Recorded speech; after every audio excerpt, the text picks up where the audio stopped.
Hey everybody, welcome back to the channel. My name is Alton and you're watching Motorradness. Today we're diving into a crucial topic, motorcycle mirror safety. So grab your gear, let's roll into it. First things first, why are mirrors so important? Well, they're not just for checking out your awesome ride, they play a crucial role in keeping you safe on the road. Start by adjusting your mirrors properly. You want a clear view of the road behind you. Take time to set them right before you hit the road.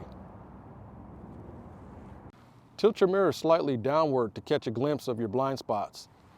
This little trick can be a big difference in your awareness. Just like your bike needs regular maintenance, so do your mirrors. Dust, rain, and bugs can obstruct your view. Keep them clean to ensure you're seeing clearly. A simple wipe with a clean cloth can go a long way. Also check for any loose screws or adjustments that might be needed. Remember, motorcycle mirror safety is not just a checklist item. It's about being safe.